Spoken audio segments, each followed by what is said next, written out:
It's time for Milberger's Gardening South Texas, live from Milberger's Landscaping and Nursery at 1604 in Bulverde Road. During the next 2 hours, our experts will help you with your gardening questions when you call 210-308-8867. That's 210-308-8867. Or come by Milberger's during the show and have your question answered in person. And now it's time for Milberger's Gardening South Texas on 9:30 a.m. The Answer. And welcome to Milberger's Gardening South Texas on 9:30 a.m. The Answer. I want to say thank you that he's implying that I'm skinny. Oh, okay. Is that what he's implying? I'm not sure that's it. He could be implying you look dead. David Rodriguez just finished up his presentation here. David, what'd you talk about and how'd it go? So I was walking this way and I didn't see you guys, but I saw these 3 skeletons on this bench. I said, what happened to the guys? I mean, they've lost so much weight. Yeah. I said, oh, here they are. But yeah, well, beautiful day here. Isn't it pretty? Yes. I wish it was like this year-round. And Milberger's Landscape Nursery, I mean, they got the inventory right now, and they got trees to take advantage of the CPS Energy Green Tree Rebate Program. Great selection. Citrus is on there as well, and they have citrus here 20% off. So if you take advantage of the MAF and the rebate, if you're a San Antonio resident, I think that comes out pretty good there. And the color, I got out of the truck earlier, and you could smell that stalk quite a bit away. Cyclamen, that's beautiful. Wonderful. And I thought Calvin might have purchased all the cyclamen out there. I tried, but I could only get a second mortgage. So they got a good inventory. Pansies, snapdragons. Still got a lot of good fall vegetables. Strawberries, get them going. They got good selection of strawberries. Crawford reseeding lettuce. Good selection of that. Now, I was just talking to... That's just the seed, Nelson? Right? Nelson? Or do we have the transplants here? No, seed packages. While they last. LeBron. So I was talking to Nelson, and he was talking about Primula and Primrose. They're having little challenges of finding those, so I'm going to try to see who might be growing them. But otherwise, a good selection of everything, and fall is for planting and more. Unbelievable supply of pansies and violas. Pretty. So y'all think I think everything's off about a month, so I think it'd still be okay time to put a pre-emergent, I would think so, on your lawn, right? Oh, do you think so? Yeah. Okay. I think it's because really we're starting October now, if you think about it. We haven't any rain. Because October was really September, and September was still August. So still a great time to put out your wildflower seeds, too. That's correct. So Aggie Maroon bluebonnets, and all the other ones. So do it. Lots going on. Yeah, so you were talking about Christmas gifts. Holiday Christmas idea plants and more. So we talked basically what we just talked about, and all the different things. And we have to mention the interior house plants here at Milberger's Land. Peter does a great job. That's a great selection. Unbelievable selection. If y'all remember what 40 years back, there was probably less than 6 house plants you can probably name. Are you inferring that we're that old? To remember 30 or 40 years back. I was looking at Mark there. That's easy. But y'all know what I'm saying, right? If you go back 30, 40 years, the selection of house plants were compared to now. Even further back. Unbelievable. Even further back, 80, 90 years when you were young, they gave cyclamen and primrose as indoor. Like a foliage, Christmas plant. Gift plant. Yeah.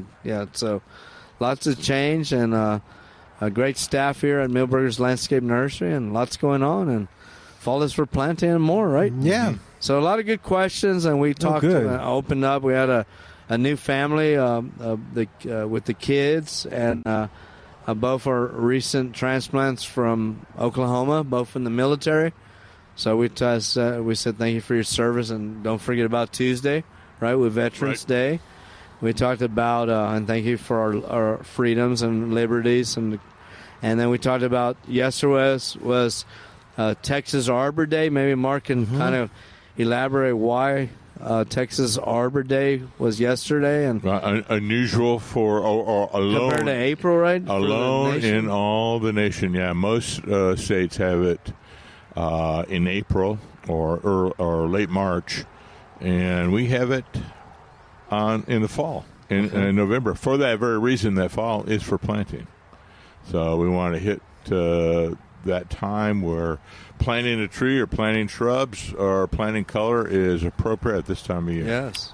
Are you saying that our summer is pretty hot? Oh, I'm not disparaging anything. And working outside 3 or 4 or 5 hours instead of 1 or 2 hours a few weeks back, you don't break a sweat too easy now, right? Yeah. So that's pretty good.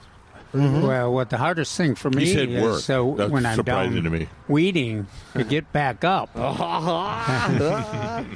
You gotta put a little leash on your dogs, and they can go one drag you like one this way, one that way, and pull you up. You've seen that work, have you? Yeah. Okay. Well, he has little dogs. So I don't know how that might need a dozen more to help him. Or 17 pounds.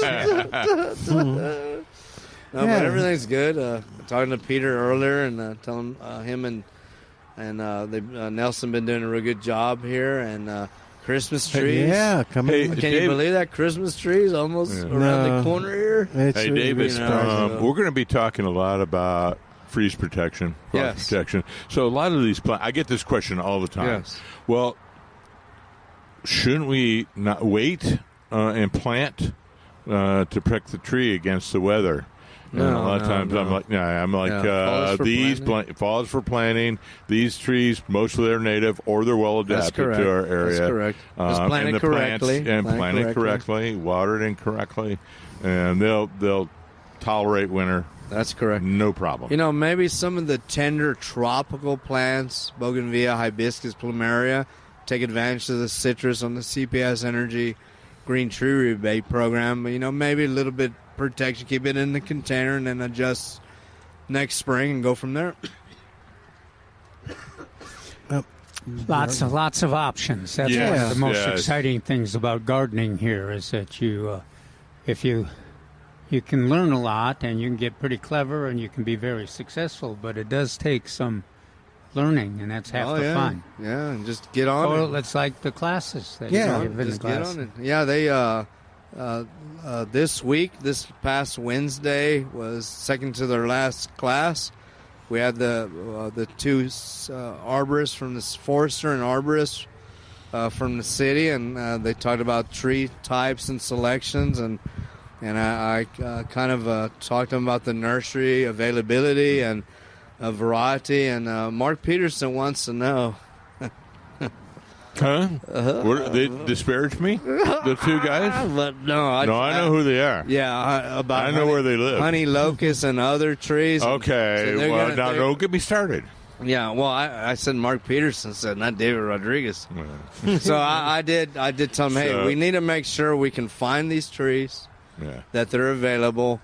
And really, so you did the original Texas A&M Forest Service tree selector, right? I did, yes. And I go to that all the time. So it was Peter Smith, myself, and Courtney Blevins, and somebody else. We created the entire That's my go-to still. So, yes, and don't get me started about the honey locust. However, just saying that, we mentioned earlier about, I've been here 40 years.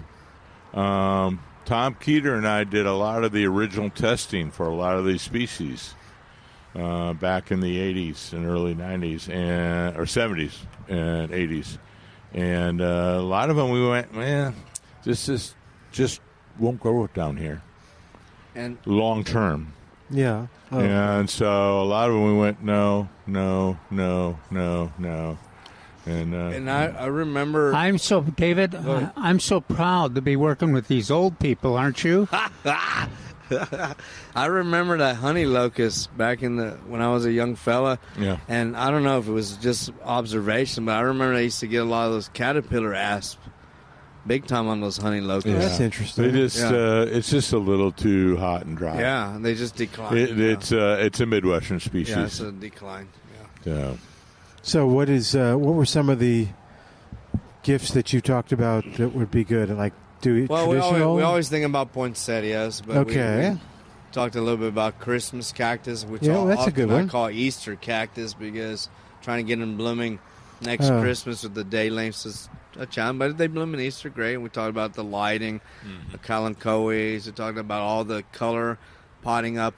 They got up the front entrance right here, those 16-inch pots with all the annual color. You know, you can buy that ready to go or do some yourself. So a little bit of everything.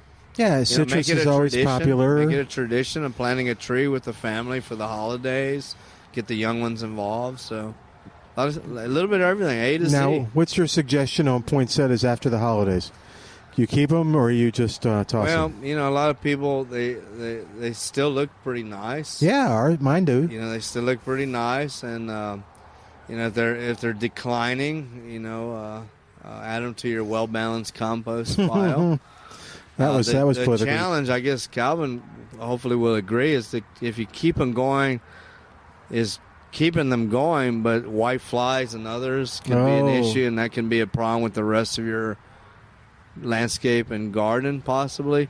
But I and Mark has seen it. We've seen them, 8 to 12 feet tall in some of these microclimates, and with leaves as big as unbelievable palm leaves. I've seen them, revert back to their native genetics, I guess. On the greenways, one of the greenways, I came around the corner. I'm like, what is that?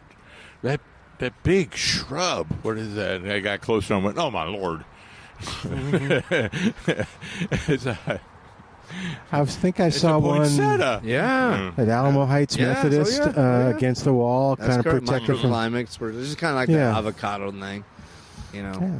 So, and then what about amaryllis bulbs? That's always people. He'll be in Lubbock. By morning. Amaryllis in the morning, right? Wrong. I was waiting for you to do it.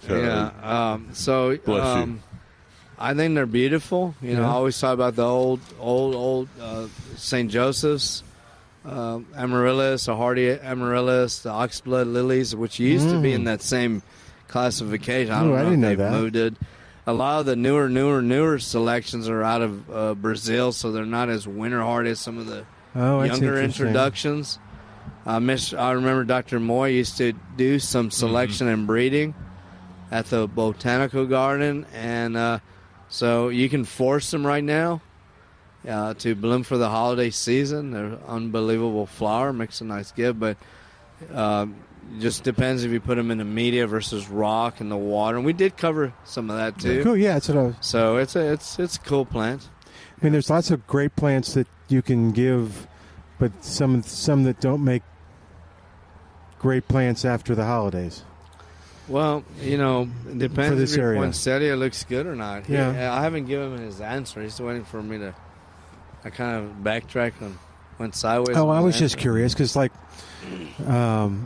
I mentioned probably in February or March that I still had my poinsettia. Yeah, a lot of people do. Yeah, at which point someone here went, throw it away. Throw it away. I did do that. No, you did not.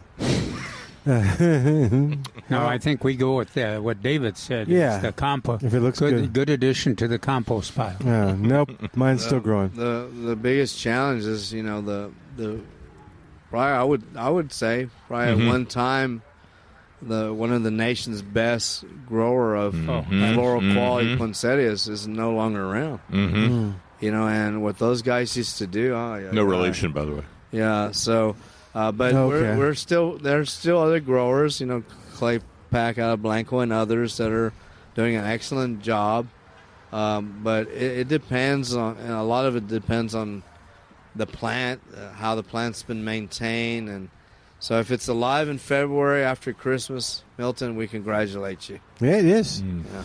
It's still, now I got to worry about bringing it in again. Yeah. Right. It's to protect it. That's good. So some general rules. James asked about the amaryllis, and he took it inside in August, and I said that's appropriate.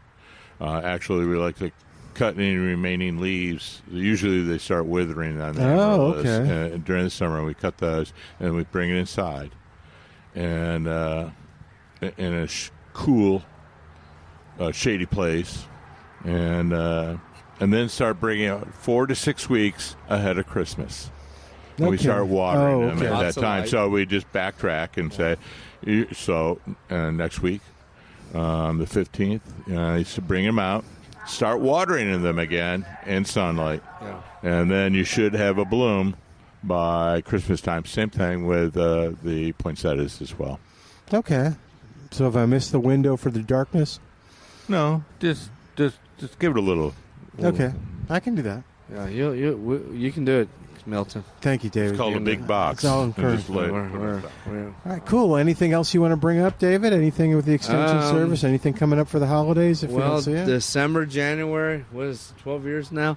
We'll be moving into our new extension urban farm off of Walters and 35 across the Fort Sam entrance there. I will believe So it when I see it. No, they're doing the plug it. What is it? Punch outs? Yeah, punch list. Punch list. They're going through the punch list. So on the buildings. building looks Yeah. nice. It's about 2.5 times the size of Cherry Ridge. Very nice, very beautiful. We got a lot of nice raised beds out there, 2 greenhouses. Yeah, that's where I think is the best part. You have some So- actual demonstration Yeah, gardens. so we're going and to do a lot there. experimental. A nice outdoor kitchen. So it's Very cool. Now, Man, of course, you're- it's going to take 3 to 5 years to really give the painting the extra touch. But I'm excited. Yeah, I bet. Well, We're going to do a lot of classes out there, Mark. Okay? Yeah, I know. That's another thing is the centralized location. Yes, yes. the Comal County Master Gardeners and Extension Office says that they'll help you set that all up so that you can eventually match their wonderful garden up there in Yeah. New Braunfels. But and they do a great job. Oh, gosh. They're great folks. And that area is growing unbelievable. New Braunfels in that area. From 46 New Braunfels of burning. It's crazy, right? And then but ours is 10 acres, Calvin. So a little How bit many large. acres do they have? I think it's about 2 or 3. I Oh. don't think it's as large. It's pretty. But they It do looks a great bigger. job. Yeah. They do a great job, and then I think they're looking at the 5 acres next to us too for possible expansion No, that'd be cool. as well. So a lot of opportunities, right? Sure sounds like it. A lot of opportunities. So it's fun. It's Cool. gonna be good. It's Well, gonna be good. Thank you, sir. Yeah, Anything so- else you got? No, come on by Milberger's Landscape Nursery, and a lot of pretty over here, and get the kids involved and follow us for planting. Yep. And the rodeo tomato, Peter gave me his numbers yesterday. And so the rodeo tomato will be at the here, there, and everywhere during the month of February. And our classes are tentatively scheduled in Yeah. February. 2 classes in There we go. Bexar County, yeah. So the rodeo tomato, we'll have it. So And then we've got the monarch and milkweed classes Okay, in good. Wilson County and Comal County, and then two classes here in Bexar County. yes, I was okay, going to good. say, Just now we give can me- do just that. give- Tell me, you haven't sent me the thing. We can do additional classes. You haven't sent me the information yet. Yeah. No, I've got them tentatively scheduled. Oh, okay. Okay. Well, once you get them permanently scheduled, Then we can go to the new center. there we go. Yeah. We'll figure it out. No, they're already, we've scheduled, of course, But Milberger's wants one here, and then the Dream Hill Estates So- Education. a lot of good things happening, Milton. Thank Good. you for all you guys do as well. And Yeah, you too. enjoy this beautiful Yeah. weather. It's going to be a little chilly next week, but not Well, not like Michigan, not like Minnesota. Right. We will have sunlight. Michigan doesn't have Oh. sunlight Yeah. from November through No, April. it's a I big couldn't jump. live It's like from the high 70s to the high 30s. Each day is stuff. It's Yeah. going to be But weird. you know what? I'll take that over in July, August, September from No, okay. high 90s and low 89, Yeah. right? Day and night. Yeah. So we'll take it, right? Okay, thank you guys. Hey, thank you, David. And You take rain, care. Yes, we need rain. We need Yeah. rain. Rain. All right, we're going to take a quick break and come back in a moment. Got more of Milberger's Gardening South Texas coming up. Live from Milberger's Landscaping and Nursery, 1604 on Boulevardy Road. Call us, 210-308-8867. More coming up on 9:30 a.m. The Answer.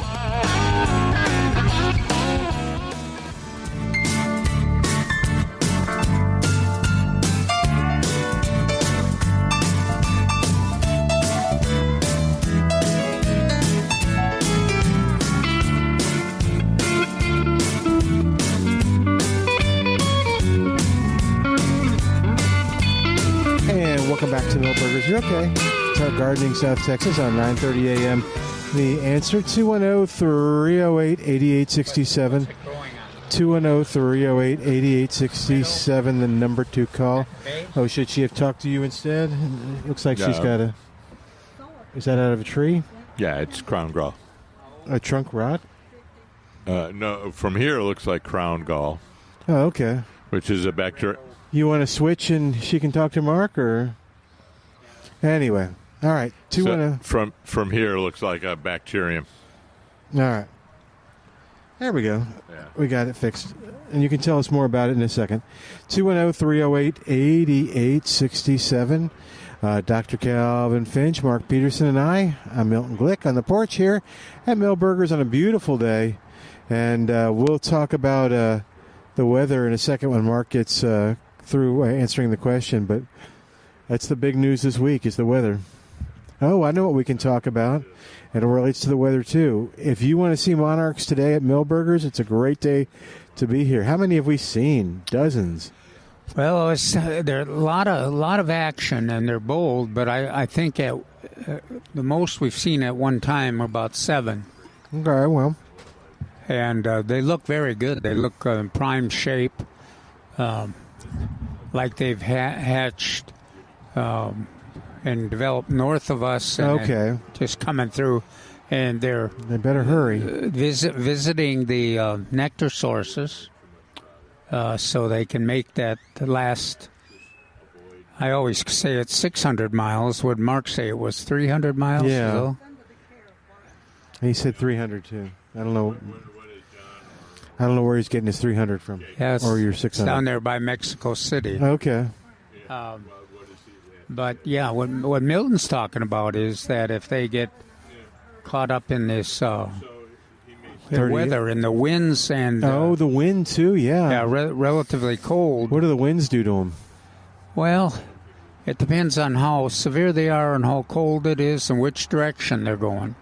All right. Let's see if I can get a weather report. So, and the thing about it is that the winds are irregular. They're kind of changes, and so that's one of the reasons why we say it's best if they just concentrate on making it to the wintering grounds.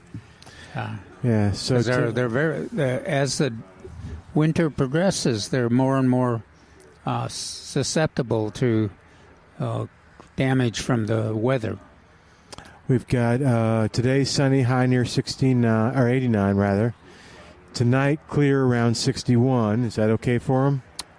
Yeah, but the Wind gusts as high as 35. yeah, no, that's tough. That's a tough one. Okay.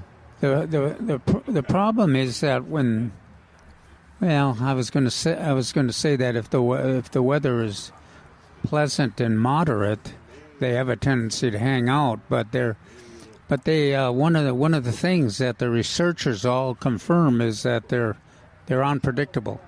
Oh. We just have to rely on them. We're still trying to figure out why they make decisions, why they're willing to migrate and when they migrate, and why they hang out, stay some places. They're just quite a I was trying to see if it complex, told me where the wind was out of. Maybe it'll help them go south. Just ride the wind. Yeah, so it's 30 tomorrow night. Wind gusts as high as 25 miles an hour, low around 39. It doesn't say which. It's just gusts. It doesn't say where directions of wind. No, it's weird because Rarely is. Well, no, I it guess does. could It be says north-northeast wind. So that's opposite we want, right? Oh, is it coming from the north-northeast? It's blowing toward Mexico? I'm not sure. Okay. If it's going to, yeah, I guess it is from where the wind is from. Yeah, I think it's where the wind is from. I think, yeah. So that might be help them get down there. Yay. But you don't want it to be a 35 mile per hour wind. You don't want them to get there. You'd rather that a fast. nice 10 to 12 mile wind is helpful. Okay. And and then we'll wait. And as soon as Mark gets through, we'll talk about kind of your article talks about it as well, which is the temperatures dropping and everything. I think David's right too. I felt this for a long time. I didn't think we were a whole month behind, but I thought we were a couple weeks behind. That like mid-October was when October hit, and mid-November, which we're not there, but yeah, we would have gotten colder temperatures by now, but now we're getting them. So would we normally have gotten them in October? Do we get colder, near freezing temperatures in October? We do get rain. Yeah, we generally talk about some of our crops, our vegetable crops, being harvestable by Thanksgiving. Oh, okay, yeah. But we generally get a freeze before Thanksgiving. So are my tomatoes October 26th about? So we're due for a freeze. Do I see? But that's my 2 weeks. That's kind of what David was talking about too. It's like we're just a little bit behind. We're about a month behind. Yeah. So taking the tomatoes, if possible, is this it for them in 38 degrees? Well, in most cases, not necessarily. I mean, they will not ripen, right? But if it stays above right around that 40 degrees, the plants will probably not decline. Both Calvin and I have said when these low temperatures occur, well, let's make chow out of our green tomatoes or fried green tomatoes on that. So let's look at the bright side for this. So if they haven't developed entirely, matured, they're mature, but they haven't ripened. How about that? Okay. You can make stuff out of them. I don't think it'll be a record positive performance for tomatoes this year. Yeah. It's been tough. For the fall, it has been. It really is weird. Got to pick the two little cherries we got on there now. But we've been enjoying the cherry tomatoes, the 968s. Now I've got some nice tennis ball size big ones, but they're not showing any inclination to ripen yet. Right. Do you want to get into what people should do and what's? Yeah, let's. Okay. We always could talk about the young lady because it's things that I've mentioned over the years. So let's talk about the immediate concern because I really want people to make sure all their tropicals, subtropicals are well protected. If not in the ground or in the garage, then this afternoon is the day to do it. Now, if they're in the hill country, we're talking about, 39 degrees here, but in the hill country, it might easily be 5 or 6 degrees lower. I can check. Absolutely. So the message for those listening in the hill country is get right to it. And Calvin had a wonderful article kind of summarizing everything. That's in the Express News on the Saturday, today's edition. Also be probably in that Sunday edition. But you can find it on their on the internet, too, if you want more information. But what we talk about, Mark brought up some of the main points. You want to get those those seasonally sensitive plants into the protection. Anything that will be affected by 40 degrees, and we're looking at. So I'm thinking plumeria, hibiscus. What else that you mentioned? Bougainvilleas? Did you mention? Oh yeah, bougainvilleas for sure. Now, I have never had great success protecting the porterweed, but porterweed would be one that you would probably, all the blooms would probably be lost if it stayed below 40 very long. So that's another one. I think our Pintus will do fine. Yeah. So I was like going through my mental list, and I was going, well, Firebush, that probably be okay. Esperanza's Pride of Barbados will probably be okay. So I wouldn't worry about those too much. Maybe a little protection. Yeah, we won't worry about the winter annuals, pansies and violas and cyclamen. All of them should do fine if the weather stays above freezing. But you want to what the important thing is to get your plan in place. It's not much fun to try to do everything. It's a scramble at the last minute. Yes. Well, the wind is howling gently at a balmy, 40 miles an hour, and you're outside. Mm-hmm. Well, and then Milton brought that up. The wind, some of the winds. Yes, we have a wind advisory for tomorrow. And red flag warning and wind advisory. And then if you're in the hill country, if we're getting 38 degrees here in San Antonio, and you may get down there at 34 or 35, or even colder in the hill country with that wind, you can expect a lot of damage. And in the article, we talk about the long-term protecting things like your citrus. You want to. One of the things that I have never done, which I should have done, is frames, plastic frames to hold the cloth. I've always just relied on cloth, and the cloth is fine, especially if you've got a heat source inside. But the other thing is, if it's a long-term cold spell, like it's been, like 3 or 4 days, like it's been the last couple of winters, and with the wind, it doesn't do you any good if you put the cloth on and the wind blows it off.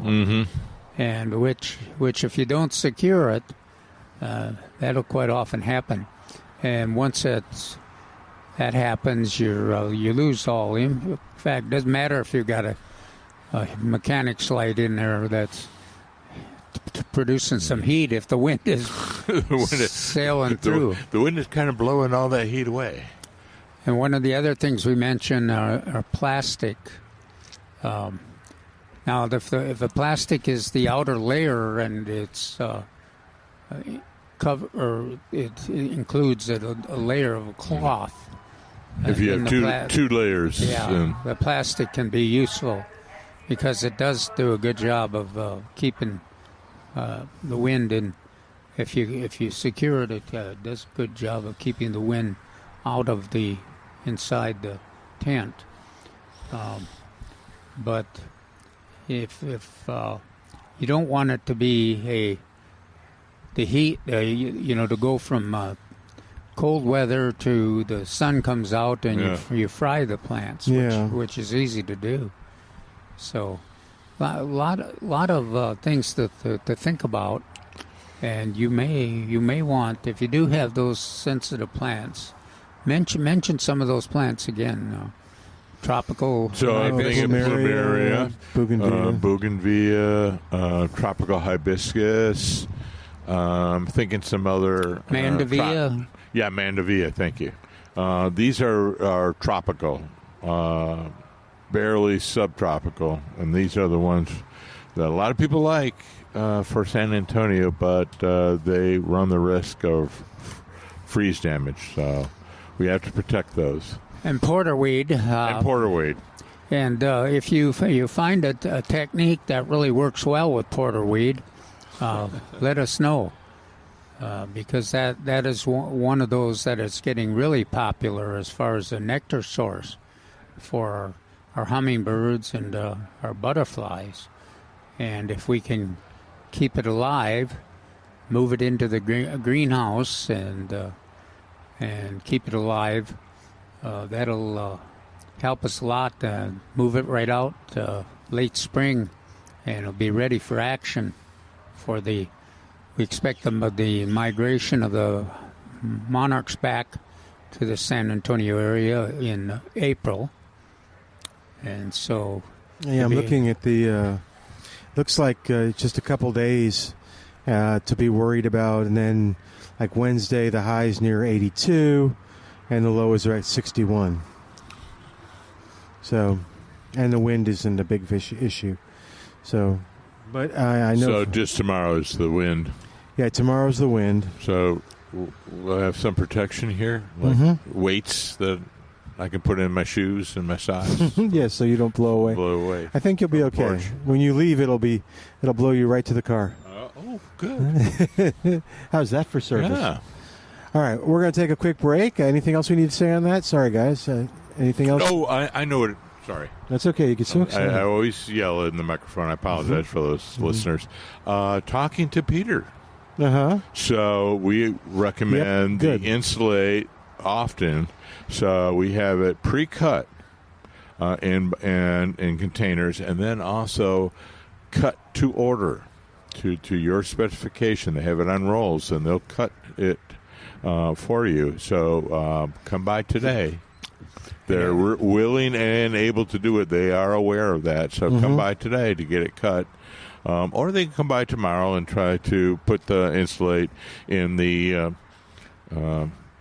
slow wafting 40-mile-an-hour wind tomorrow. Well, Or you can do it today. Yeah, if you there's most of the plants with 38 degrees in San Antonio won't be affected. No. All our recommendations are. Yeah. No. I was just wondering now I'm looking at those wonderful cyclamen blooms, how that wind will affect them. The good news is that they're relatively low, and quite often they've got a sheltered kind of situation back against a building or something, so they should be protected. Okay, let's do that. That works. The insulate really works well to be the cover for them when we do get down below freezing. Cool. Well, let's take a quick break, and we'll come back in a minute. Maybe Pat will talk to us after this. More of Milberger's Gardening South Texas coming up. Live from Milberger's Landscaping and Nursery, 1604 on Boulevardy Road on 9:30 a.m. The Answer.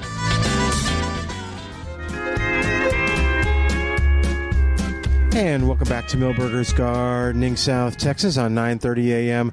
The Answer. One of our favorite visitors, Pat's here with us. He's got some things going on in his yard that he wants to talk about. So let me get you potted up, and then, you're on the air, Pat. What's going on? Yeah, the Shumard oak is doing well. We got a nice hole, and we've been watering it regularly. And I'll show both of you guys what happened, but none of this is new. Yeah. So I guess the question is, how badly damaged is that, and what are my options here? Is that tree going to survive, given all the trunk damage from the deer? That's the question. Yeah. I would not say that it's not going to survive, but you're gonna have to assess it. Is that damage all the way around? I don't think it is. Okay. Yeah, no. Now it's young enough that it may repair itself. Yeah. Right. But one of the problems with that kind of damage is that it reduces. It has the potential to reduce the growth rate considerably. Wow. If you got but if it repairs. Yeah, it would repair, but lots of times it'll look like braided long strings of bark or trunk that are still alive, and it looks like it'll have all these big, long, individual. I'm trying to think of a good word. Individual like braids along the trunks on that. So on that, yes, Calvin is right. It's about inch, 3/4 of an inch maybe diameter. Yes. So that's a good size. But yeah, it was extensive. It took out the bark. I don't know if it went all the way down to the cambium layer. So that was a good sign on that one. On that. So there's nothing I can do to treat it other than try to not protect it treat from it. further damage. So you lay hands on the tree. Yeah. and you hope for the best. But make sure that you are watering on a regular basis. Don't let it stand for a month. I was reading Neil Sperry, and somebody had left and didn't water their Shantung maple, and they're wondering why it was not doing well. Yeah. So make sure it's consistent. Not a lot, but just consistent. What is consistent right now this time of the year? Twice a week, I meant? No, you're right the first time. So twice a month. Oh, so I shouldn't be watering it a lot. So, no. I've been watering it once a week. Yeah. It depends on how much then. A lot. I mean, a lot of water. Yes. Yeah. And how well drained it is. Yeah. It's got good drainage. Yeah, so that's too much, because remember that all the leaves are falling off. Yes. They've already formed abscission layers onto the twigs, so you don't really need a lot of water. You just need to keep the roots moist, essentially. We'll go down to once every 10, 12 days. Yeah, that's fun. Good. We'll go home. In the absence of rainfall, if we have... Yes, we had a good If we have rain, then you can eliminate that. Lantana and Indigo Spire. So around the corner. I see them. If I bought them now, what do I do with them? The idea of buying them now is that I know I have them for the, next March when I want to plant them. But you can plant them now, and establish them, and they'll survive. They'll survive the winter.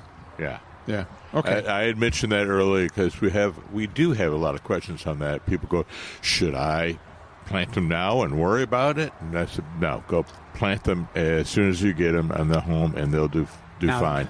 One of the issues is that some of those gardeners that we're talking to are thinking that they may get blooms, but they're not going to get. No. You're not going to get blooms anymore. No, the indigo spires are great for butterflies and bees. They're fantastic. And the last thing, Yupon holly. We just came out of a restaurant, and there was one there, and man, they're just loaded with the little red berries. Do birds? Is that a big food source for birds? They love them, yeah. Okay, good. But they like them better after they've had a freeze. Okay. But well, I was thinking of the other one now, the one that has the blue flowers, that has the yellow berries. Duranta? Duranta. Now, Duranta is not. The berries are beautiful, but they're not a favorite. And the birds wait till early in the spring. Almost January, February, and then they'll eat them. But they are loving the blooms. Got it. Now, the butterfly queens and monarchs. Yes. Are all over them, and bees. It's a wonderful nectar source. Cool. Well, we're going to go home, and we'll protect that tree from any more damage. Right. There you go. Well, let's just briefly talk about that. In order to prevent more damage, Calvin and I have talked about hog panels. Yeah. Either triangles or squares, or simply, and this is what I've done in the past, is either rebar, or there are some stakes here at the nursery, green stakes about the size of my pinky, and you can just put them right next to the trunk. And they have pointed ends. You can put them real close to the trunk, and then just a single wrap of tape or something like that. Keep them right next to the trunk, and then the deer won't bother it. The fencing that we did for the crabapple tree has worked perfectly. So we were just going to reproduce that. There you go. So well. Absolutely, we talked about that in the past. Yeah, in the springtime when we planted that thing. So and then next spring I want to put another one of these Shumard oaks in. Basically, because of all I read about them. All right, that's all I got. I always appreciate Pat. the advice. All right, good luck. Always good to see you, man. Thanks for coming by. You got it. All right, 210. Stay cool tonight and stay warm tomorrow. There you go. And tie yourself down tomorrow. Just hold on to things. All right, 210-308-8867. 210-308-8867. Got a few minutes before we get you caught up with the news, so I don't want to go into a long topic, but Mark, you dropped your video this Friday. I didn't drop it. Well, it was dropped. I didn't drop it myself. Oh, okay. And guess what it was talking about? Andrew and I. Andrew Waring, president of Gardening Volunteers of South Texas, and I were at the Guard Center, and guess what we were talking about? Steaks? No. Oh. Peterson's pigs? No. Okay. Freeze damage? Freeze. Protection. Protection, yeah. Freeze protection. So. Okay. So we did through all the different little methods, things that you can do at home or may have at home. So it was very entertaining. It was not it was very entertaining because when Andrew and I get together, all sorts of shenanigans can happen. Oh, dear. You know what? I wouldn't mind getting some reports from gardeners out there that have, maybe they've got these tent structures or freeze protection structures that they've had, and they have to go into the shed and get them out now. And oh yeah, and it's because I've seen some that are pretty, really work well. Right. And you relatively easy to once they're established, relatively easy to put them up and get them in place and put the insulate or whatever you're using to cover them as the tent. And I think that's the main thing we want to get across to people is prepare now. This won't be a bad freeze at all. It's but not even a freeze. This is it's not even a freeze. But this is an opportunity for you to get everything prepared for next month or latter part of this month, whenever the real freeze comes by. And do your measurements so far for your insulate. If you got the cyclamen, about all that the cyclamen takes is a piece of insulate over the top to protect it, as long as it's weighted down so that the wind doesn't blow it away. Yeah, doesn't. And then so you need when you do your measuring, make sure you've got extra dimensions on all ends so that That's a good idea. You can put bricks or whatever it is. Yeah, you can curl it under and then put 2x4s or anything. Yeah. Okay. And so y'all talked about that. Where do folks find your dropped video? Oh, thank you. Volunteers. GardeningVolunteer.org. GardeningVolunteers.org. Mm-hmm. And the Go Gardening. Press the Go Gardening button, and then there'll be 2 videos. One, we talk about someone who lost a big tree. And so what do? Now they were in almost 100% shade. Now they're in almost 100% sun. Oh. What are they going to do, and how are they going to counteract all those? And then, of course, the garden protection video with Andrew and I. Do you have a question? Will you come on the air with us? We're doing a radio show. We've got a couple minutes before we go to the news. You want to wait a second? Okay. All right. We'll wait a second. So, yeah, you can find that. And then if you want to see other videos, there's a link on the gardeningvolunteers.org site that'll take you to take you to the YouTube, and those are archived on YouTube. Take you to the YouTube. You just go and Go Gardening videos. Okay. And then on YouTube, and then you can get all the archived ones. They'll ask you season 1, season 2, season 3, or season 4. This is the 4th season. Wow.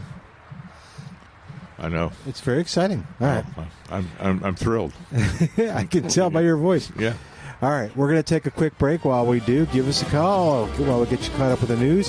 210-308-8867. She's enjoying the butterflies. I think she's going to chase a few. 210-308-8867. More of Milberger's Gardening South Texas coming up with Mark Peterson, Dr. Calvin Finch. I'm Milton Glueck. This is 9:30 a.m. The Answer.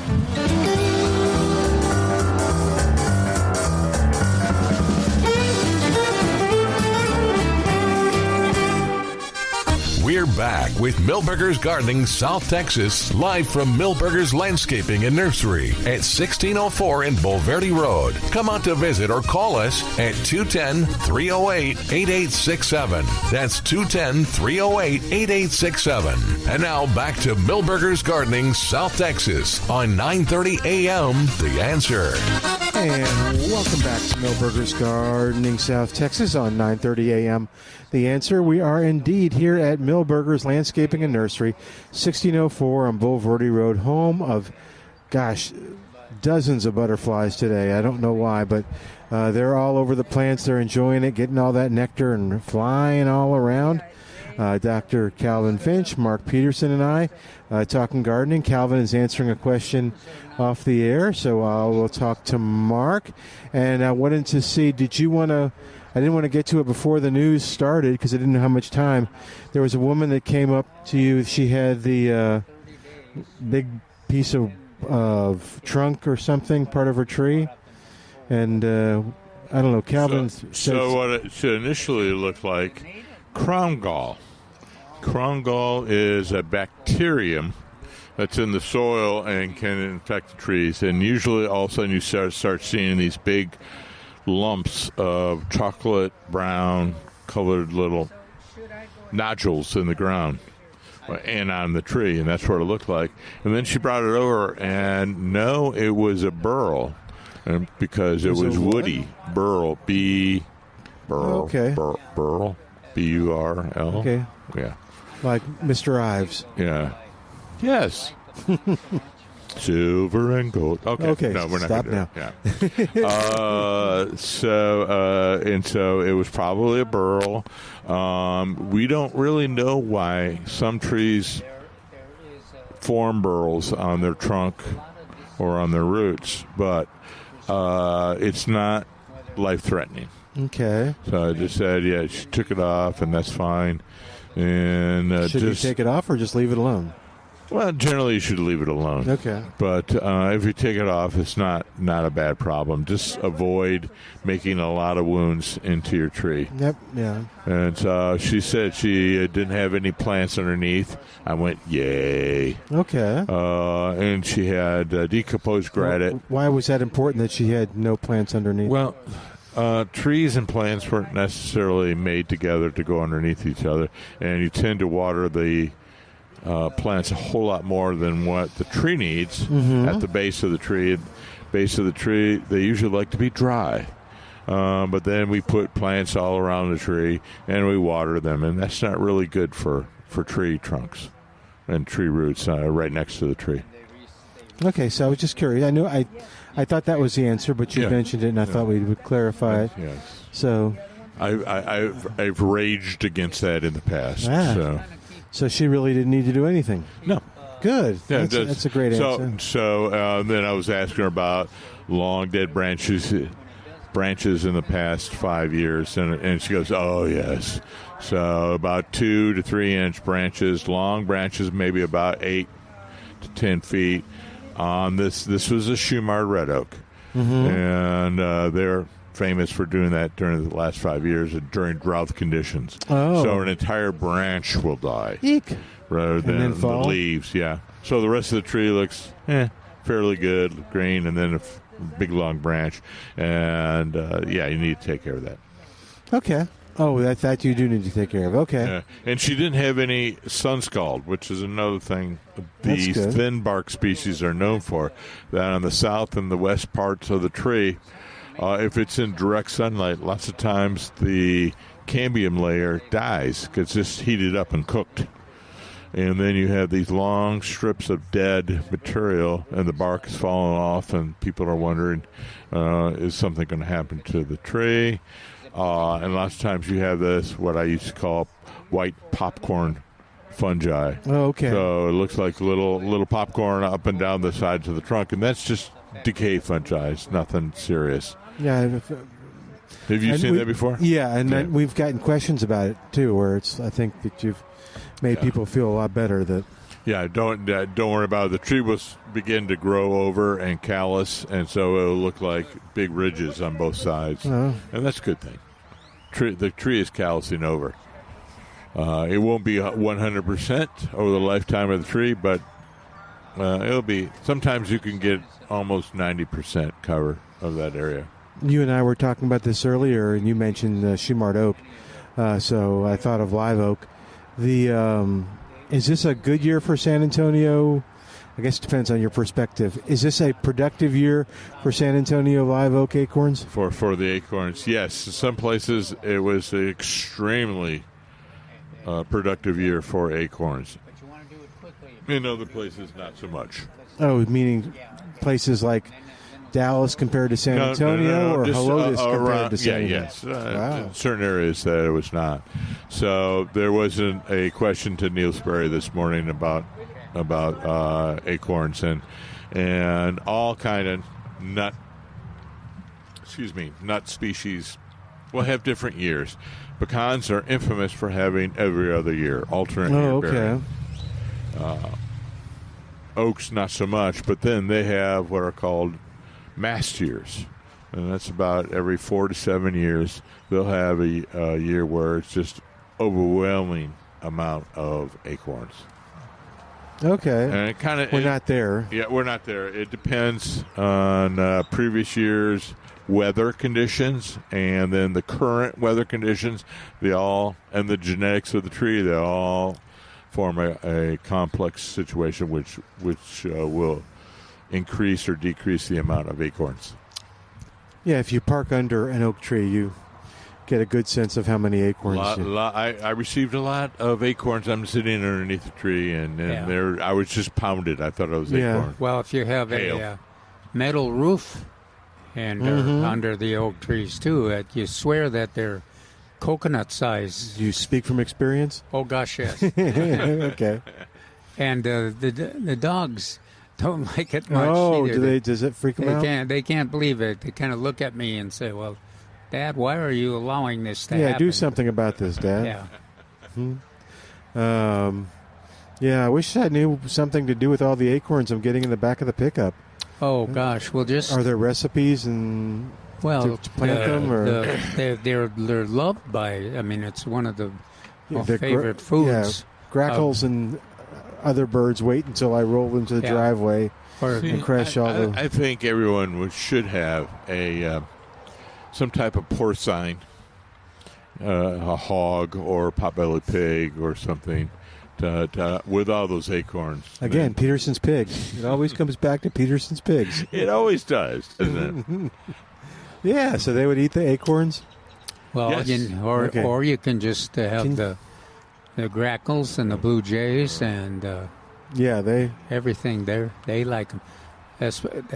I always interested in the evening when, after all the traffic has gone by the front and driven over all the acorns. And find all the grackles coming in. Yeah, all the birds come in to do their feeding.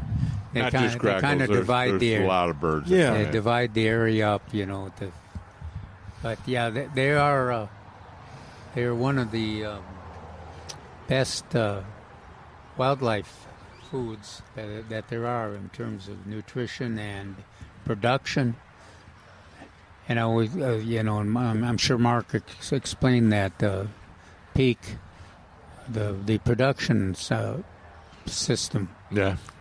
So as I said, it is a combination of factors on that. People always ask me, why am I getting so many acorns this year? Well, it's a combination of factors. But then they always go, how can I prevent it? Yeah, that's what. And then the birds are over there saying, don't prevent it. Yeah. It's important to us. So could you get a bird feeder and put acorns in it? It had to be crushed. Okay. As like Calvin said, as they like to come by after the cars have crushed them all during the day, and then there's nice little bite-sized pieces of the acorn. That seems like a lot of work. The squirrels will be there. Ooh. Yeah. That'd be kind of fun. So maybe that's what I'll do. I'll make a acorn feeder. Well, you'll run your car over it. I guess I can. And then they'll sweep them up, by. and then you can just sweep it out of your pickup truck every evening, right on the edge of your driveway. Okay, I'll do that then. That'll be kind of interesting to see what happens. Kind of look at the bird species that show up there. Okay, it's amazing how many manage to get some food from the acorns. They're just kind of waiting there to get it. The shells get open, and then there's others can consume the whole thing. What was the big oak too that you, was it Burr? The largest acorn is on the Burr. Okay, and those have already dropped, or going to drop? I used to have it per week in September. Oh. This week was this oak and this, I can't remember, but usually the Burr oaks were latter in October. Oh, okay. And I think, like David mentioned earlier in the show, everything is somewhat off. So I would have said that the Burr oaks probably right about now are dropping. Cool. I'll go walk the neighborhood. Well, this has not been a take great a look. Burr oak year. It's probably not been a great Burr oak year. No. Yeah. Oh. They don't seem to have to react as If they quickly as the other acorn. Yeah, if they form acorns this year, I bet a lot were aborted during the drought periods that we had, August, June, and then we had all the rain in July, and then the faucet was shut off again. So, and our Burr oaks are in a kind of a challenging soil and environment here. Absolutely. So they have this tendency to drop their leaves if the moisture situation isn't the Burr way oaks you want it. prefer deep prairie soil. Think of Selma, Cibolo, those points, Seguin. So that's where Burr oaks would be preferred. Okay, that's interesting. You had a question. I'll give our phone number again, 210-308-8867. The woman didn't want to come on the air, but can you talk a little bit about what y'all were talking about? Can you remember what I was talking about? The woman that was just here. Oh, no, I don't. I wasn't listening. Yeah, we covered a number Oh, wow. topics. Okay. I'm trying to think of. Why do you think of that? She was showing you a lot of different flowers in her garden, and then you gently asked, "And do you have a question?" All right. And, Well, she did. Hang on to that question because we're going to go to Michigan now. What? No. We're not going to go to Michigan. Michigan. Bert's on the line. Hey, Bert, what you say? Hi. How's it going over there in the heat? Yeah. Yeah. We are. Let's see. It's a toasty. I guess. What do you think? It's beautiful right now. Not a cloud of the sky, which is probably exact opposite. Yes, you're laughing already. Yes. I keep track of the weather, so describe it, Bert. I do the same thing. It's overcast and it's 49 or 45. I forgot. But there is some sun sometimes when you're driving home at the end of the afternoon in your car. It's right in your eyes. Sometimes. So I was telling David Rodriguez earlier, I'm going, well, this is kind of opposite of what it was back home. Here we have no sunlight for 6 months of the year. Yeah, that's kind of correct. Before you were mentioning the honey locust, and we have 3 humongous trees with the little tiny leaves. Now they are empty, and I thought I'm going to ask, why do they change color in the fall and lose their leaves? That's a huge investment for the tree to grow leaves, and then in the fall, there you go. We start from scratch in the spring. Yeah. I know in the tropics that doesn't happen, but here it does. So maybe you say, no, it is a seasonal thing, and when the day length starts being reduced, then what that tells the tree is to start taking the nutrients, the chlorophyll, and all the sugars out of the tree and into the stem and the root system. And so they form a little abscission layer between the petiole of the leaf and the twig, and so eventually there's nothing going back and forth, and the leaf falls off. So when we see the leaves change, that is, the tree has absorbed all the chlorophyll and has left all the anthocyanins and carotenoids in the tree, and those are red and orange and yellow. So some trees do it yellow, some trees do it the orange and the reds. But the idea is, okay, it's coming wintertime. We're shutting down everything, and I'm storing all that food and minerals into my trees. Yeah. Okay. So that's why we do it. In the tropics, we don't have to do that. Sometimes they do in a dry tropic zone where they have one season wet, one season dry, and so they'll do the same thing. Yeah.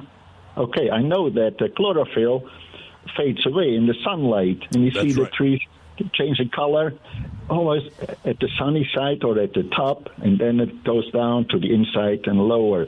Right. That's amazing. So, yeah, the tree's trying to get the nutrients out. Sometimes it doesn't happen, and you are correct. Sunlight degrades chlorophyll, the green. Trees are really amazing creatures, if you like. I find that. Absolutely. He should read Light Eaters. Yeah, he should. Yes. So there's a book that Milton gave us, and it talks in philosophical terms about plants and how they relate to each other. And what's it called again? Light Eaters. It was recommended by Monica. Light Eaters. I will remember that. Okay. Light Eaters. Well, there's the how it came up on the honey locust is David and I have heard several individuals want to promote planting in this area of honey locust, and I went, oh, not really. It likes too much moisture. It's more of a Midwestern species as opposed to down here. And I did some of the original work 40 years ago with the San Antonio Parks and Recreation Department on identifying different trees, and we kind of looked at that one and we went, no, not really. Kentucky coffee tree was another one, not really. And Polonia is another one. It has some basic aspects, but not really. Well, the honey locusts do very well here, and we don't have problems with worms or caterpillars or nothing. Only a million of leaves. I used to know at graduating from Michigan State all the different varieties. So there's about 6 or 7 different honey locusts that improved varieties that you could use in different situations. Those were here when we moved into the house 10 or 12 years ago. But really pretty trees. Do you have thorns on them, or were they sounded like then they were planted? There are no thorns. No, because the dead branches blow out of the tree every now and then, and there are no thorns. So you should see the thorns on the native ones. They're like big pitchforks. Big pitchforks. Oh, yeah. Milton, I'm talking about big pitchforks coming out of the tree. Now I remember. Peterson's pitchforks.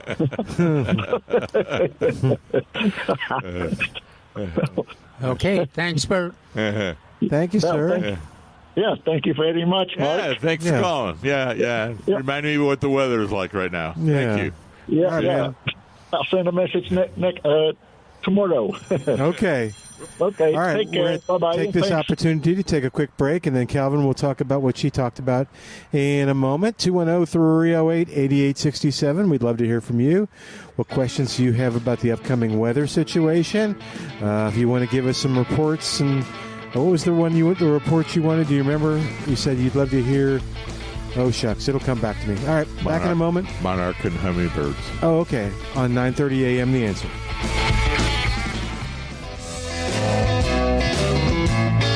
And welcome back to Milberger's Gardening, South Texas on 9:30 a.m. The Answer.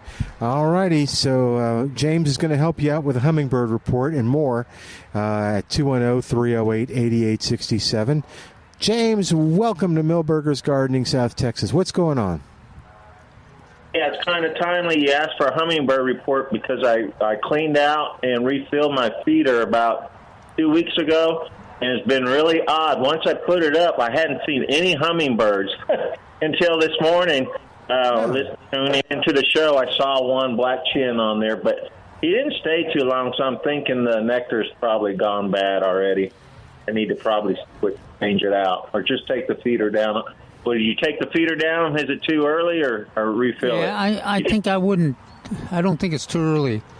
I mean, I wouldn't take it down. I would give him a little more time, because we're getting a lot of reports that there's kind of been a pause, and so we expect some of the migrants to continue to show up. I would be surprised to your. But how does your sugar water look? Is it in good shape? Well, it's clear, but it's been hanging up there for, I know, probably a good 10 days. I'm gonna mix up some fresh here after in a little bit and refill it then. Yeah, put some fresh in. Because I did notice experience what you said. I had quite a good population, and all of a sudden they just kind of went away, and now just one came back this morning that I saw. Yeah. So I'll refill it. Well, you and I are not alone, because several gardeners have reported that everybody was all excited, and we filled all the feeders, and we had the black chins started moving. Now I didn't see some of the gardeners saw ruby throats. I didn't see any so far, and I haven't seen any action for 2 weeks. So. Yeah, I haven't either. It's been about 2 weeks, and I haven't seen anything but the black chin so far. So I'll refill it, and maybe I'll catch one or two coming through. Yeah, it'd be wonderful if you could if we could start getting the rufus again. They used to hang out all winter, but I haven't seen any of those for a couple of years. Okay, I got two other quick ones. Okay, the amaryllis I called about last week or week before. I didn't get to do it then, but I did drag them out from inside. They were in a cabinet. So I'm going to defoliate them. And what do I feed them with? I've got two different water-soluble fertilizers, a 24-8-12, and then I got a 15-30-15, or should I just use water? Plain water. What was the first one? 24. It's a 3-1-2. It's 24-8-16. That's water soluble. What is the plant? It's an amaryllis. Oh, okay. It's but you're not gonna use it at full strength. So I always say water weekly, and so you're gonna use about quarter strength. Quarter strength once a week, you think? Yeah, okay. So, but you're a little tad early. So the recommendations, I went back and looked at it. It said 4 to 6 weeks, right, prior to Christmas, or whenever you want it bloomed. And so you're about right, but it's going to be 6 weeks next week. So okay, well maybe I'll leave them outside and then start feeding them next week. Right. So then you're going to plant them, and remember you kind of restrict them in a little planter container, and then you get them in nice sunshine. You can do partial shade, sunlight, but you want to get them going, and then you start watering them. Once you start watering them, they respond. Gotcha. Okay. One last quick one. I got the butterfly vine in the ground about a month or 6 weeks ago, and I bought 3 of them, and they're on a 9-foot tall trellis. Now check this out. The one on either side, I got 3 in line on the same trellis. One is 30 inches tall, roughly, because I just measured them. One is like 46 inches tall, the vine going up the trellis, and the one in the middle has already overshot the 9 feet in the middle. So why the disparity, if you will, on the 3 vines if they're all planted in the growth? I don't understand. Well, I would when I see that sometimes when I find if the plant had been started last year rather than this year, it's got a mature root system and it's ready for action. They've fertilized it over a long period, and so not all plants are prepared. in the pot. Yeah. Okay. Yeah, Prepare to equal. they'll catch up with each other, but it won't be this fall. Okay, next year they should. I just want them to fill out this trellis. Oh yeah, well, I'm happy that our recommendation is doing so well. Yeah. But what's peculiar is that the 9-foot one has no blooms on it at all. The shorter one had some blooms on it. Now at the base, it has the butterfly looking. I guess those are the sea pods. Those are real pretty, but they're green. But the one that's like 40-something inches tall, it is loaded with yellow flowers. I'll be darned. So they're all different. Yeah. That would be really interesting to know what the background what that is. As a general rule, and I always like to say general rule, that means there's lots of exceptions, but as a general rule, plants that have been fed a high nitrogen will put in more vegetative growth and less reproductive growth, i.e. flowers. So I get, again, going back to Calvin's idea that some of those plants were prepared differently in the pots. I bet you that one had some high nitrogen in it, and that's why it's growing so tall, not necessarily producing any flowers. Okay, and when should I feed it in 1 month next spring? I don't know what it's going to do over the winter, if it's going to die back or if it's going to stay evergreen, or what's the strategy for feeding this thing, which it'll be its first spring in the ground next spring? Well, I would. I'm being kind of conservative there, but I would think that I would start fertilizing in February or March. Okay. I don't know that I would do it in the fall. No, I'm right there with you. The latter part of February, first part of March is the soonest I would do it. Yeah, so far all I've done is straight water from the garden hose, no fertilizer. I put them in the ground. Okay. My dwarf cherry surprise, I picked about 20 red fruit this morning, and it's got about 100 or better big green ones. So I'm hoping this first freeze will hold off for a couple of weeks. Where are you? You're south of us or in the hill country? Yeah, so he's southwest. No, I'm southwest, yes. Right where Bear, Medina, and Atascosa kind of all meet up. I'm in that general direction. Okay, so you shouldn't get any colder than we are, probably. No. I am in a low spot with the creek down at the end of the road here. So it generally gets about 3 degrees cooler here than what they report at the airport most time. Huh. Oh, wow. Even though I'm south. Yeah, it's kind of peculiar. All right. Thank you. Yeah, and I haven't tried the recipe yet. I will. Thank you for sending it. Oh, you did get it. Great. I did, thank yeah. You. Okay. 210-308-8867. 210-308-8867. It's the Patine hot sauce. Oh. I got to try it. I'm starting to pull off Patines peppers today, and I'll do that when I get back home, and maybe I'll bring some tomorrow if I remember. So that had the garlic, the vinegar, and salt, and what else? Maybe a little lime? I don't know. I'm trying to remember, too. I have to go look at it. All right. Well, we'll talk about it tomorrow. Okay. As we're enduring the cold here on the porch. Well, not the cold, the wind. I think we're okay for the cold part. Unless you think it's going to drop while we're sitting here? Yeah. Oh, dear. Yeah. I'm going to go look at the hour to hour.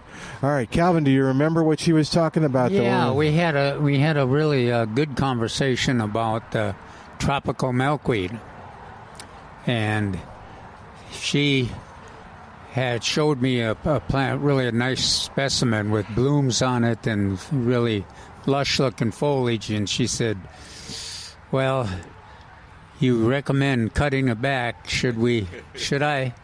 And, of course, she was reluctant, and I said, well, I don't think there's a real advantage now. We talk about, and then she and I talked about the controversy involved with tropical milkweed. Some native plant advocates say we shouldn't even use it. It shouldn't be anywhere here.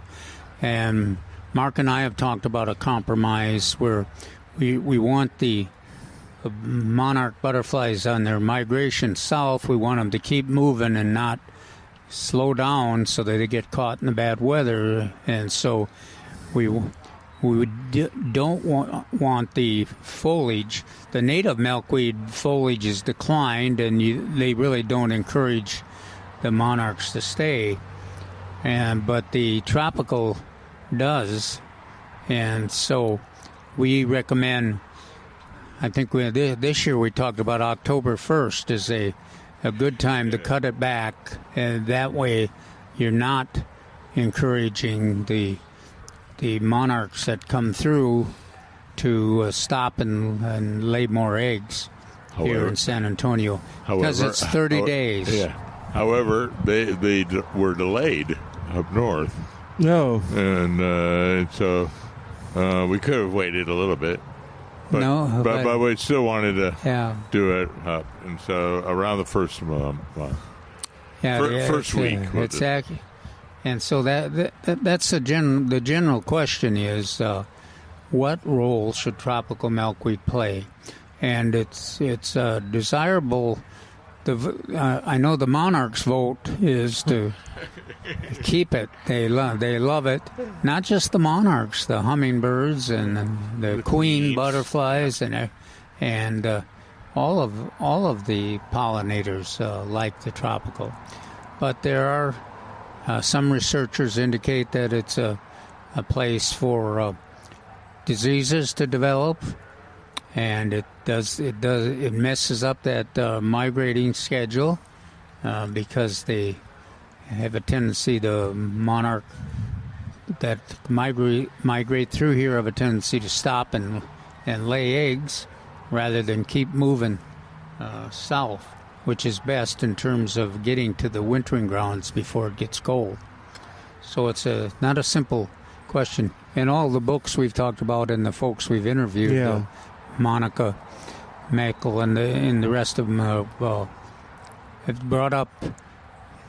They have not been decisive in their advice or in their beliefs, and I'm kind of with them too. It's hard to be negative about the tropical milkweed because it's so easy to grow and attractive, and that the monarchs like it so much.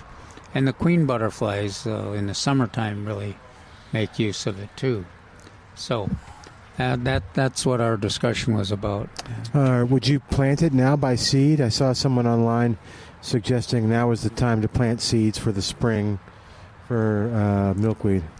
The native, you could. I don't know which one they were. Yeah, that's what I think. I think they're referring to native, whereas our topic of discussion is the tropical. Tropical, yeah.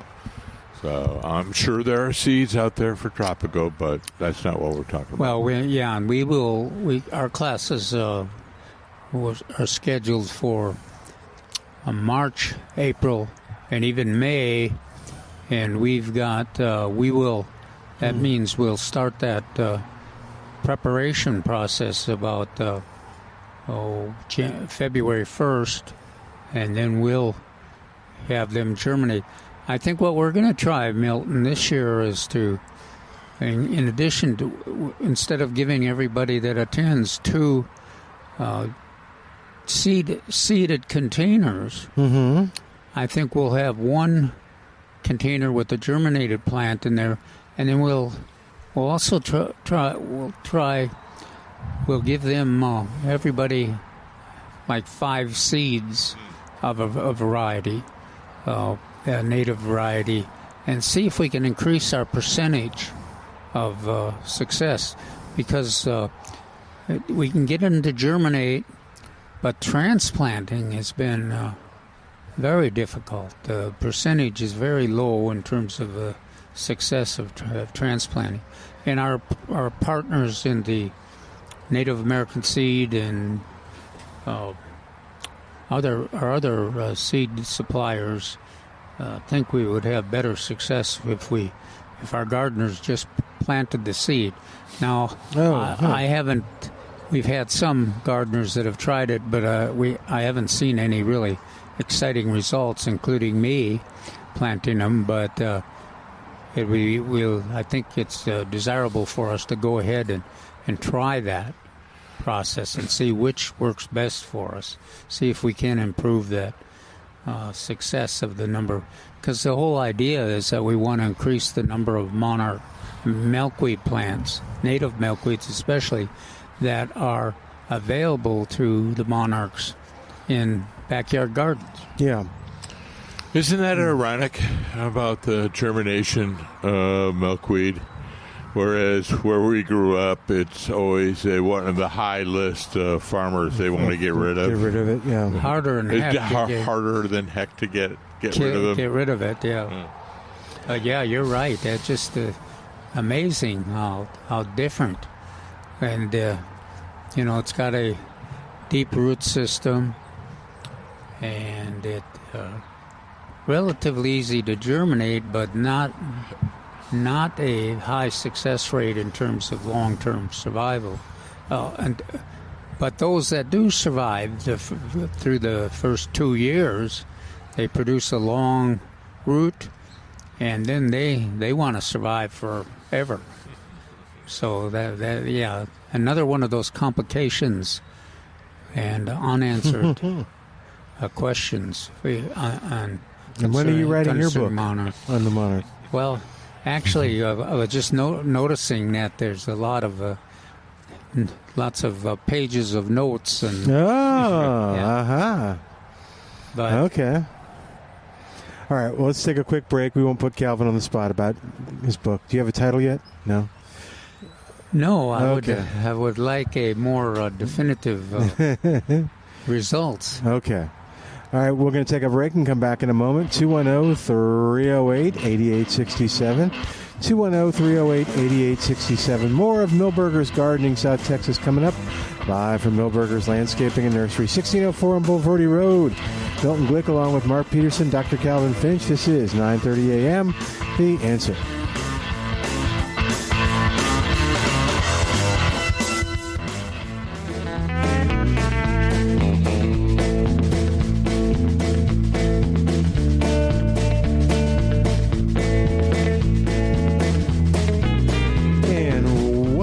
Milberger's Gardening, South Texas on 9:30 a.m. The Answer, 210-308-8867. Milton Glueck along with Dr. Calvin Finch, Mark Peterson, sitting here at Milberger's in the land of the butterflies. I'm telling you.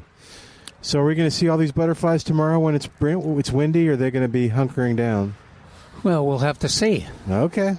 They're so unpredictable. You can't. It's hard to they're fairly smart. Predict what they're going to do. Predicting they'll hunker down.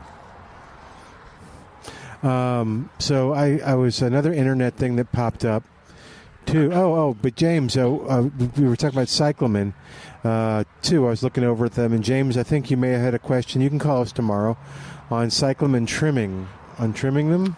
Trimming them. Yeah, I don't know. Maybe he meant something else, but yeah. So we'll see. James will call us. You definitely don't want to trim the blooms off. No. So if you have dead foliage, you pinch it back. It's what some of the girls here do. They kind of some of the staff. I'm sorry, Calvin is correct.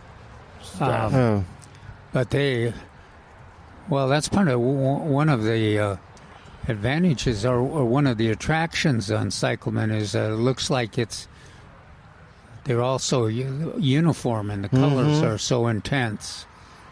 And the blooms just stay they start spectacular bloom and they stay in a spectacular bloom all the way until the weather gets warm, unless we get caught up in a cold spell. But most of the times we can protect them from the cold spells too. So we do have cyclamen, and they look gorgeous, as Calvin was saying. And so upper 30s, protect them with some stuff or no? No. No, good. I wouldn't bother. Okay. Now, stocks? Huh? Stocks protect them? Nah. No. Okay. The only thing I'm thinking is really tropical plants. Right. You need to have those really fully protected, i.e. in the garage. Yeah, Okay. especially if the temperature's going to stay under 40 for a number of days, then we need to move them into protection. I know one of the interesting things is on the moving our. Yeah, look, he's pointing, but bougainvillea. I don't even have to turn my head. Bougainvillea to the greenhouse. Yeah. And one of the recommendations always is, well, don't prune them. Just move them into the greenhouse and make sure they have access to sun. Keep them watered. They won't do much growing, but they will continue to hold what growth they have. But then the first time you move through the greenhouse, when they're in there and they seem to reach out and grab you with the thorns, you swear that they didn't have that many thorns. But and you swear they're reaching out to grab you. So it isn't always practical to not prune them. You quite often it's to save space and to make room for them in the greenhouse that you want to prune them back, and then it'll just be in late spring when you move them out of the greenhouse, they'll just have to put some new growth on.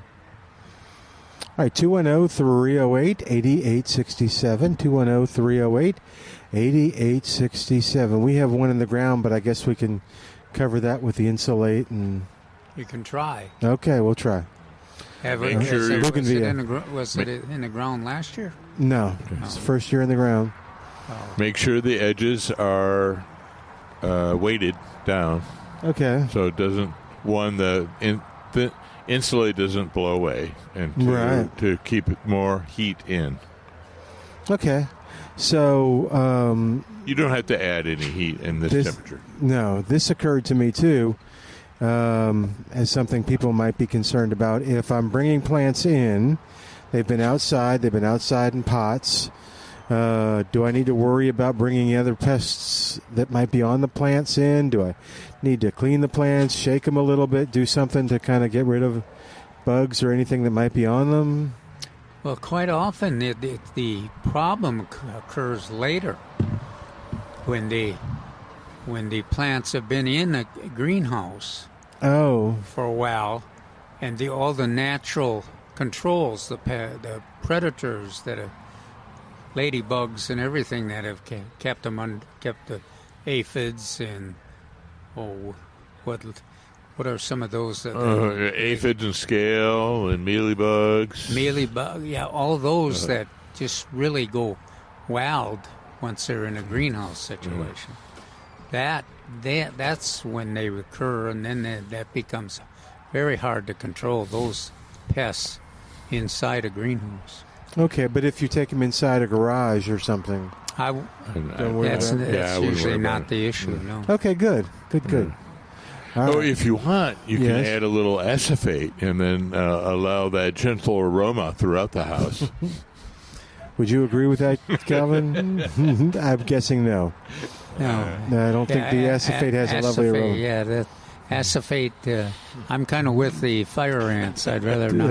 Let's smell the acephate. Smells a little like death, if I recall correctly. Like something died. It's potent, man. Yeah.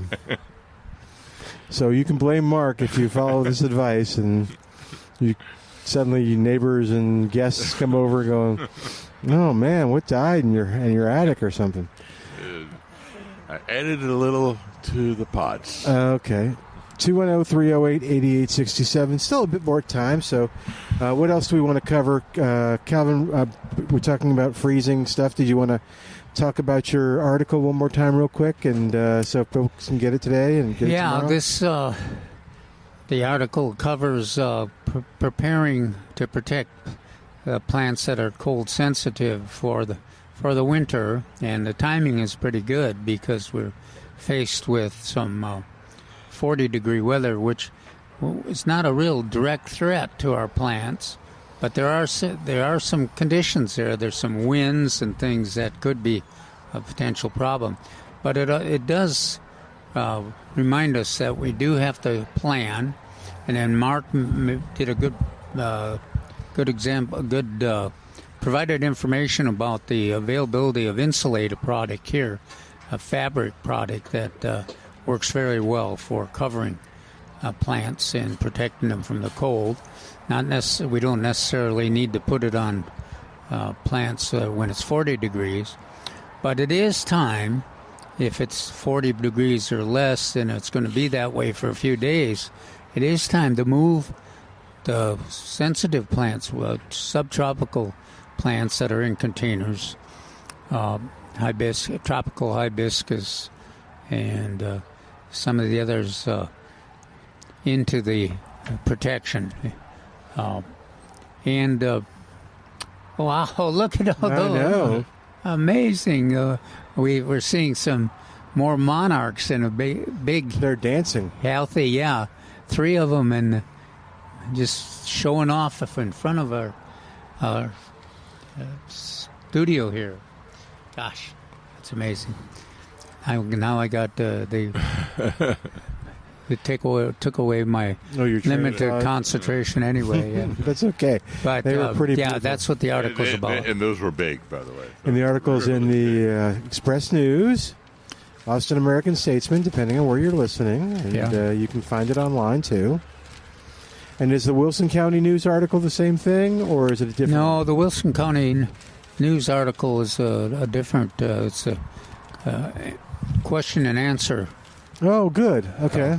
Yeah, and then the gardening calendar appears in some newspapers.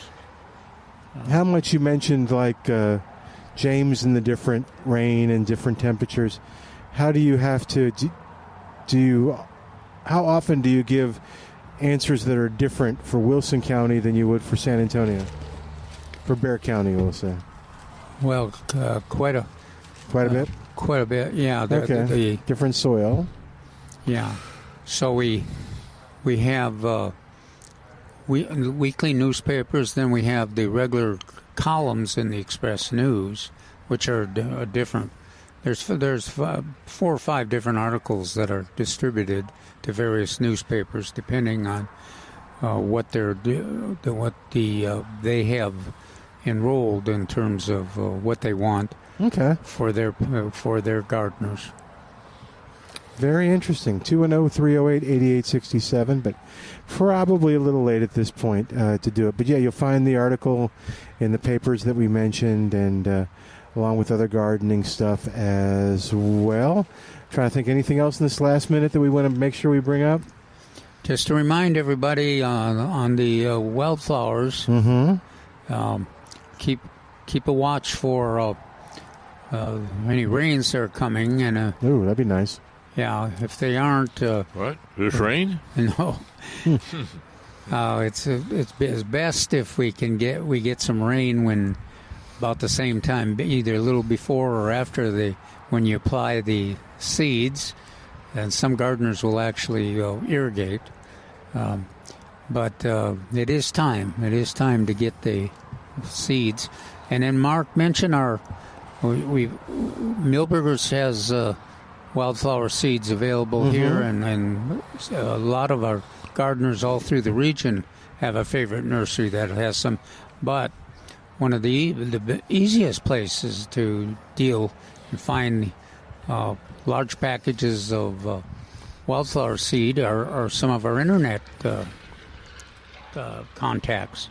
Wild Seed Farms, Douglas King Seed Company, Native American Seed Company. Native American Seed and Junction. All right, with that, we're going to say goodbye for today. Thank you for listening, and thanks to Al for doing a great job. See you back here tomorrow. Come visit us in this windy day. You can hold us down back here at Milberger's on 9:30 a.m. Yes, sir? Go Saints. Oh, thank you.